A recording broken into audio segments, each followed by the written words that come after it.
damage and positioning.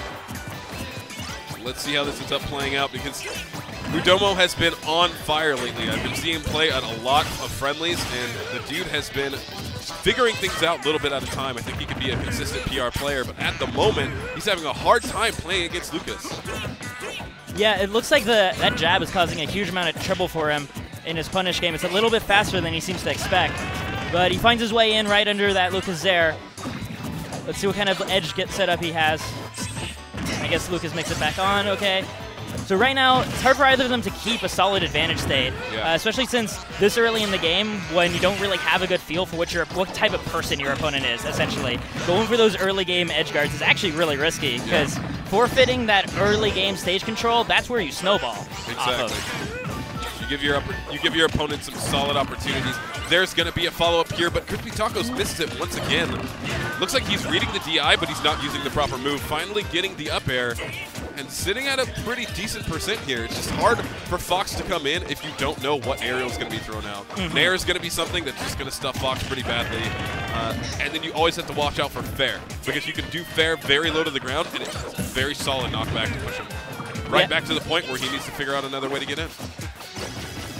Yeah, right there, he caught out his Fox's air approach with Lucas Nair, like you said. Yeah. And these grabs are what Tacoz is looking for. He's going to tether right back onto the stage pretty safely. Does a PK fire, surprisingly, not going for the run-up grab. He really wants it on the ledge, goes for the Nair, gets a fair follow-up, solid damage. Okay, gets himself out of that position for whiffing the PK Thunder. I think he read a jump get up there. Yeah. There is very, very small amount of ending lag on the grab. Yes, it's the same amount of end lag for a normal grab, but it has the length of a tether. Great pickup of that up air by Fox. Yeah. Mudomo definitely needed it, because he is at pretty high percent against a character who has a kill confirm off of grab. And it's off the top, too, on Town and City. I know that this stage can benefit both of them, but currently, with Mudomo probably not having a lot of experience in this matchup, it's going to be hard for him to find a way to work around it all. Nice little laser for damage, and he runs in with shield. Saying, hey, if you're going to land in this area, I want to have a way to follow up as quickly as possible. A lot more pressure coming from him as well. Yeah, that side B may be a little bit risky at this high of a percent, but I think he just wants to keep the momentum that he has going right now. Already has 66% on CrispyTacoz. Goes for the up air. Yep, there it is. It's going to work out. It's one of the things that Fox has to deal with, is that he's a character that can be very easily comboed, and there are wide percent margins to where general kill combos or kill confirmed throws end up working. Yeah, because he's a fast faller, which means that, like, ordinarily if you try to do that to like a floaty character, that window's tiny because they keep going so much further with every single throw at the higher percents. So he is not going very high. Opting for Battlefield, I know this is a favorite stage of many Foxes.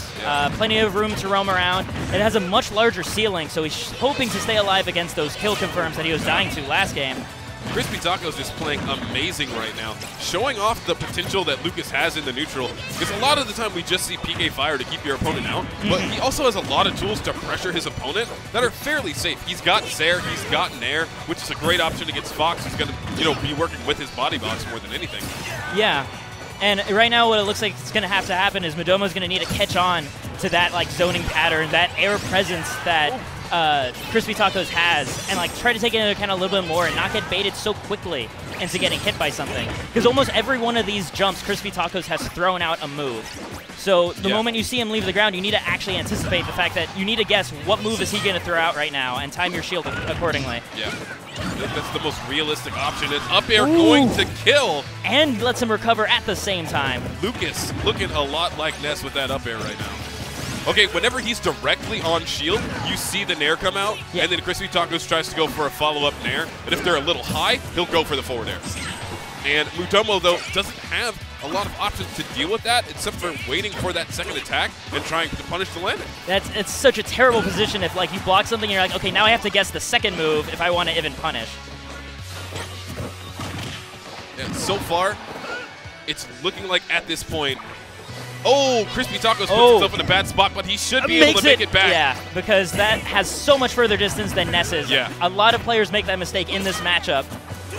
I like how CrispyTacoz is doing a falling Zair, pushes his opponent back just a little bit. Looks like it's a setup opportunity for jab, probably the fastest frame move he has.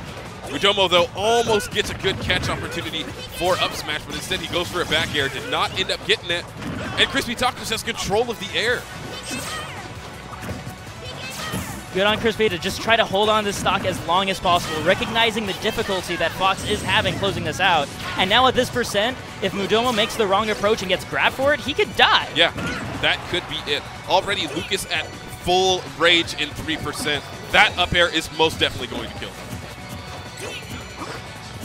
Oh, ended up whiffing the grab, but at that distance, it's perfectly safe. Exactly. So Mudomo not knowing that in that situation, it's not safe to do. Good back air.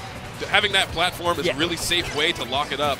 There's no way they can't air dodge through it, so you're guaranteed it if they're above it. Oh, jabs ends up beating out the grab Mudomo was throwing out. PK Fire pushing him off stage. Tries to go for the down smash. If that catches a 2-frame, that is the end. Yes, and it has such a wide window to do it, too. Yeah, CrispyTacoz showing that he can both be on offense and defense at any point in time, and they're both very effective. Yeah, right now, on all of these ledge get-up situations, he did have the option to like actually commit to a read and try to close out the stock. Yeah. But he wants to just hold on to it as long as possible and wait for the sure thing. He doesn't want to give Mudomo that opening to retake the momentum of this game. Yeah. Mudomo being boxed out so hard with these retreating aerials. Goes for the 2-frame again. Almost caught it as well. 133%. Mudomo can't get in close without the threat of getting grabbed. Being more patient for that landing. That's the patience he's going to need to have to make this comeback. Almost at 150%, but he's making it back to the ledge. Good side B to the middle. And CrispyTacoz has not been utilizing shield nearly as much. So this is a good space for Mudomo to be in. Oh, wow, the jab catching behind Lucas? And there's the throw. That's it. Wow. He has a kill throw, and he has a setup off of throws for a kill. Yeah. So what a tough spot to be in. Mudomo loses 2-0.